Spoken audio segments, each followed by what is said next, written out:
여러분, 오늘 본문은 이 시의 제목에 다윗이 사울을 피하여 굴에 있던 때라고 말한 대로 다윗의 인생에서 가장 어둡고 절망적인 순간 가운데 나온 고백으로 다윗은 그때 인생의 밑바닥이었습니다. 그는 왕으로 기름 부음을 받았지만 현실은 왕궁이 아니라 동굴이었습니다. 사울왕은 다윗을 죽이기 위해 군대를 동원했고 다윗은 광야를 떠돌았고 매일 죽음의 공포 속에 살아야 했습니다. 거기다 더 어려운 일은 그 시기 다윗과 관련된 사람들까지도 위협받고 위험해지게 된 일입니다. 그 대표적인 사건이 사무엘상 22장입니다. 다윗이 도망 중 노베에 있는 제사장 아히멜렉의 도움을 받았는데 이 사실이 사울에게 알려졌고 이에 격분한 사울은 결국 아히멜렉을 포함한 노베 제사장 85명을 모두 학살합니다. 그리고 비극은 거기서 끝나지 않습니다. 사울은 놉성읍 전체를 공격해 남녀와 아이들까지 죽입니다. 그리고 이 사건은 다윗에게 엄청난 충격이 됩니다. 왜냐하면 나 때문에 사람들이 죽었다는 죄책감이 컸기 때문입니다. 그래서 훗날 그는 거기서 도망쳐 나온 아비아달에게 이렇게 말합니다. 내 아버지의 온 집이 죽은 것은 나의 탓이라는 것입니다. 다윗은 자신 때문에 무고한 사람들이 희생되었다고 느꼈습니다. 그리고 더는 자신의 가족도 안전하지 않다고 생각하고 실제로 그는 자신의 부모를 자신의 증조모의 나라 모압 왕에게 보내며 그들의 안전을 부탁합니다. 이처럼 다윗은 이제 자기 혼자 도망치는 수준이 아니라 부모의 안전까지 걱정해야 했고 자기와 가까운 사람에게 피해가 갈까 두려워해야 했습니다. 그러니까 오늘 시편 57편의 배경은 단순히 다윗이 힘들었다를 말하는 정도가 아닙니다. 그는 생명의 위협, 미래의 불안, 억울함, 외로움, 죄책감, 가족에 대한 염려, 이 모든 것을 동시에 짊어지고 있었습니다.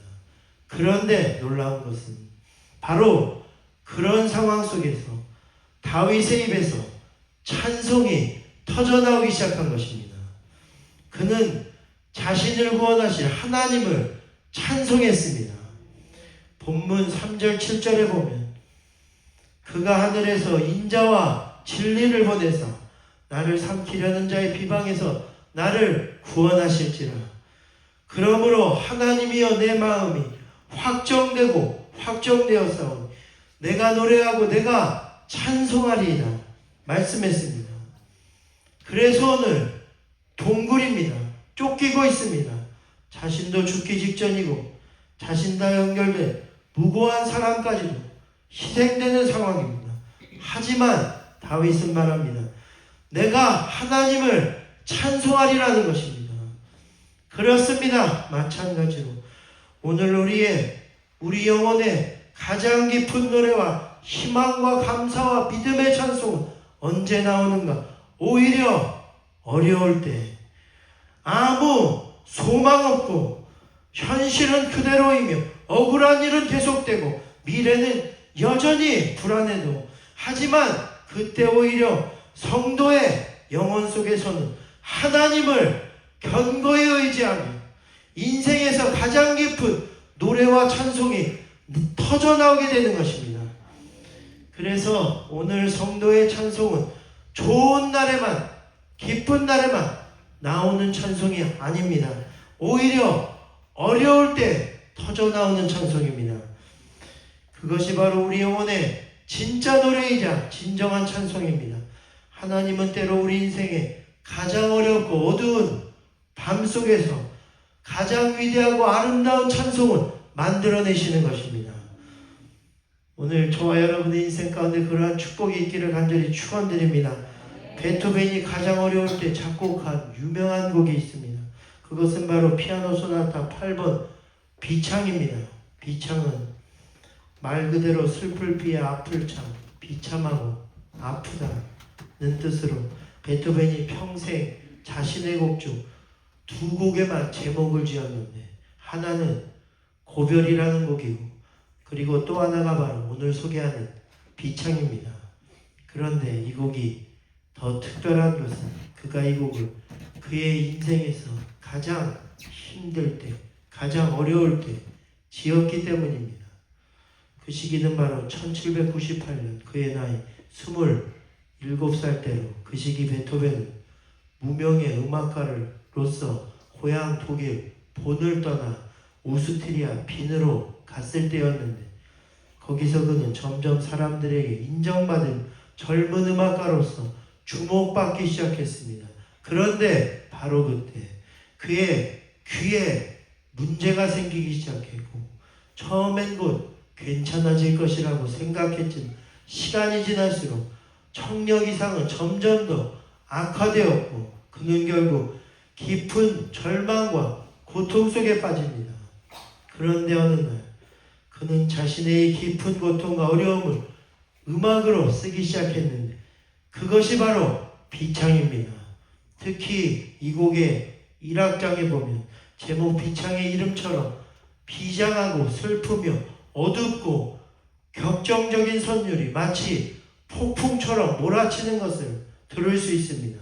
그런데 놀랍게도 2악장에 들어가면 언제 그랬냐는데 너무도 평온하고 따뜻하고 아름다운 선율이 흐르기 시작합니다. 마치 폭풍이 지나가며 조용한 아침이 찾아온 것처럼 깊은 위로와 평안이 음악 가운데 흐르고 있는 것입니다.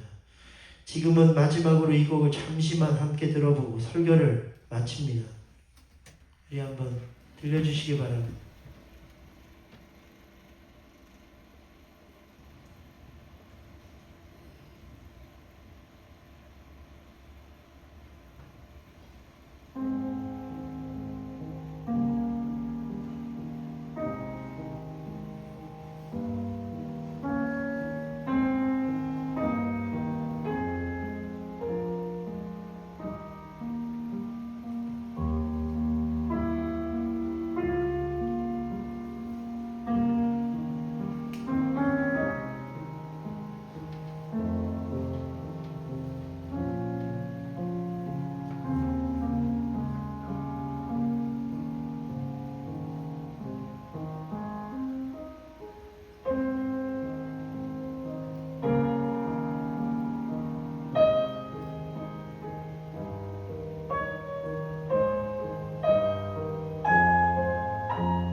여기까지 듣겠습니다. 여러분 잘 들으셨다시피 젊은 나이, 귀가 27살, 들리지 않던 베토벤이었지만 사람들이 따뜻한 위로를 느낄 수 있는 곡을 그가 가장 어려울 때 작곡했습니다. 마찬가지로 오늘 우리의 찬송도 이와 같아야 합니다.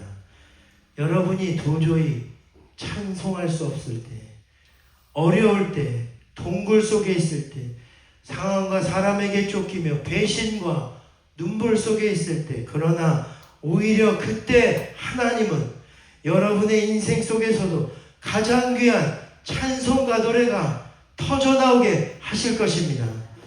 그리고 여러분의 찬송을 통해 하나님께 영광 돌리고 세상을 위로하며 구원하게 하실 것입니다. 오늘 하나님은 다윗의 인생에도 베토벤의 삶 가운데도 어려움 중에 오히려 놀라운 노래와 찬송이 나오게 하신 것입니다. 그러므로 사랑하는 여러분, 오늘 어려움 가운데도 마음 깊은 곳에서 터져나온 찬송으로 어려움을 이기고 하나님께 영광 돌리시기를 바랍니다. 어려움 중에도 다윗처럼 내 마음이 확정되어 싸우니 곧 나를 구원하실 하나님을 내가 노래하고 찬송하리이다 고백함으로 다윗이 경험한 은혜를 우리도 경험하게 되기를 마지막 주의 이름으로 축복합니다. 지금은 잠시 이를 위해 기도하실 텐데 주님 오늘 이 시간 반주 드려주시면서 마지막으로 1, 2분 함께 눈을 감고 다시 한번 기도하겠습니다. 주님 오늘 우리에게도 이렇게 기도하기를 원합니다. 우리에게도 각자의 어려움과 동굴이 있습니다. 아직 해결되지 않은 문, 마음의 상처, 가족에 대한 염려들, 앞날에 대한 두려움, 억울함과 외로움이 있습니다. 하지만 오늘 이 시간 다윗처럼 하나님을 바라보며 찬송하기 원합니다. 노래하기 원합니다. 주님 내 마음이 흔들리지 않게 하시고 어려움 속에서도 하나님을 신뢰하며 찬송하는 삶이 되게 하여 주옵소서. 오늘 지금 그 기도 제목 가지고 주여 한 번 부르짖고 함께 기도하겠습니다. 기도합니다. 주여 주여 하나님 아버지 시간